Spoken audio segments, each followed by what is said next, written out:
Hi, my name is Jimmy Ninh. I'm Dr. Jimmy Ninh. I'm one of the neurologists here. And today I've been asked about the utility of the ANS1 pseudopath machine. So that's what I'm going to talk to you about today.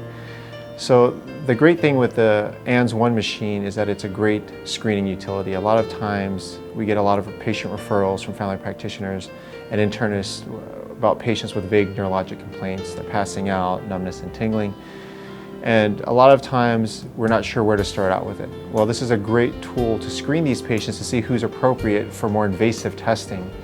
So what you're going to do is you're going to catch a wide variety of diseases earlier, and that's always a good thing, as you can treat it better and you can even prevent some of the long-term damage. And in patients who don't have a clear diagnosis, it helps to guide us as to which diagnostic tests we should do. Some of them can be more invasive, so it's great to have a screening tool to help guide us and how invasive we need to be for patients. So that's a great use of the ANS1 pseudopath machine.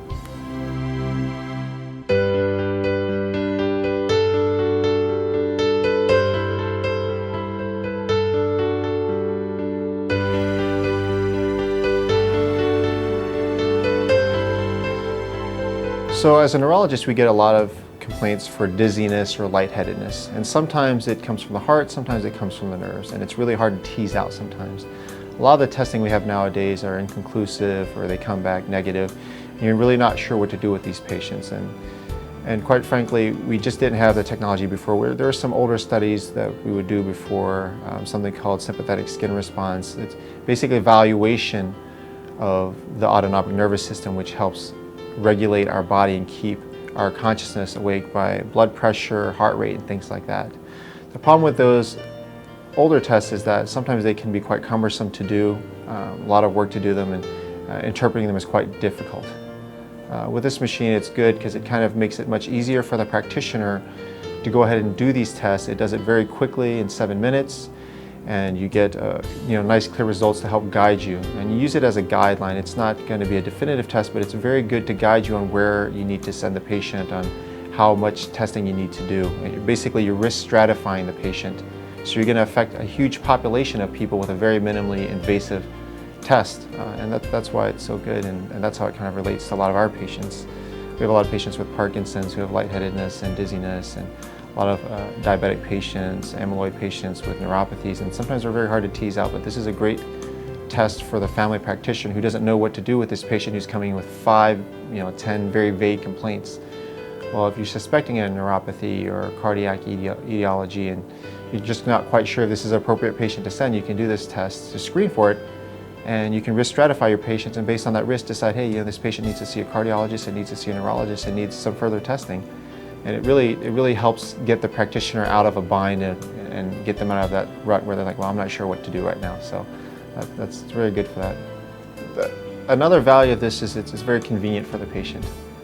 The patient is much like going to your Walgreens and you're getting a blood pressure cuff.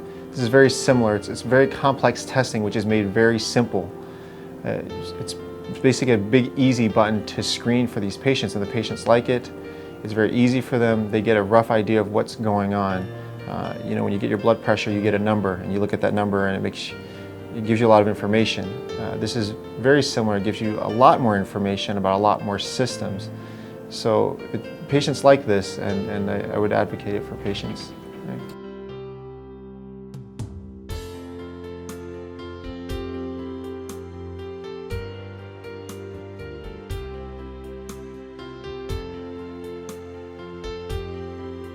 Well, the bulk of it is going to be, everyone knows numbness and tingling, and they know that's associated with neuropathy. What may not be as apparent to people are things, skin changes in the legs, loss of hair, loss of vascularization in the legs. Dizziness and lightheadedness is a big component. A lot of it is related to cardiovascular as well as neurologic disorders. Those are appropriate patients to be screened for this. And in terms of neuropathy, someone may come in with vague complaints, and when it's what we call small fiber disease, it's very difficult to pick up, even with invasive testing such as EMG.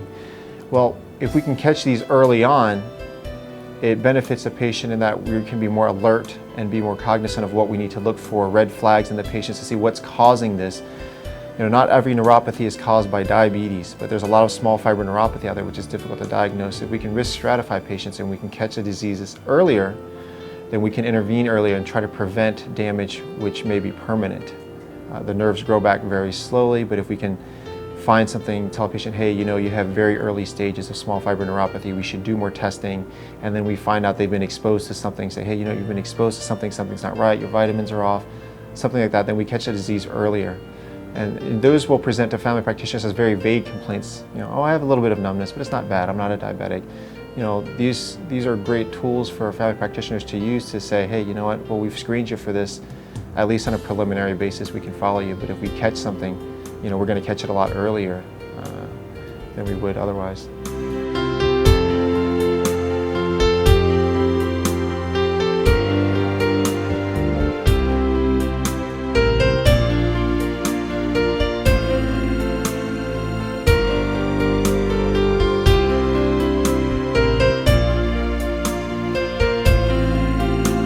Some of the neuropathies can be reversed for sure. We have certain neuropathies which are what we call reversible, and we check for those things. But like I said, with this it's nice because you can apply this machine to a wider variety of patients. So you don't have to do all of this invasive testing, or you don't have to do all of these tests and scratch your head as to what the next step is going to be. Another thing is that these tests have been around for a while. What has not been around for a while is putting all of these tests together into one system which is easy to use and that you can do in 7 to 10 minutes. A lot of these tests have been around, but some of these tests can take an hour, 30, 40 minutes to do. It's very technically difficult to do. It's very laborious. And this is a very quick and easy way to get those tests done with a similar amount of efficacy and diagnostic utility.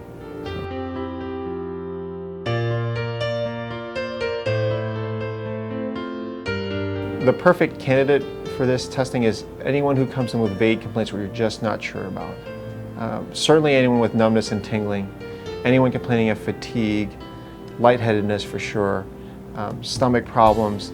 You have to remember your autonomic nerves tie into your entire body, so you can have symptoms from GI motility issues to lightheadedness to fatigue. It's not just the numbness and tingling. And more that's what we're finding out. By the time they get to the neurologist, so many tests have been done. A lot of times they're negative, and we're left scratching our head and just doing more tests. Well, this is a way to streamline all of your multitude of patients who just come in with these vague complaints. Hey doc, I'm not feeling well, I'm tired, I'm fatigued. You're going to do the things like check TSH, you're going to check for anemia and things like that.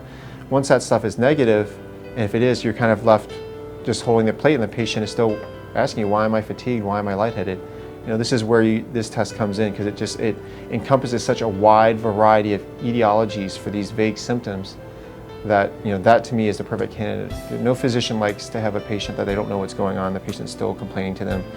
Not all of these patients, a lot of times they're kind of written off as psych patients, or they're fibromyalgia patients, or it's non-organic disease. Well, it just means that we probably haven't found out what caused it. This is a great place to start. It may not give you the final answer, but it's a great place to start to guide you. So those are the ideal patients for this.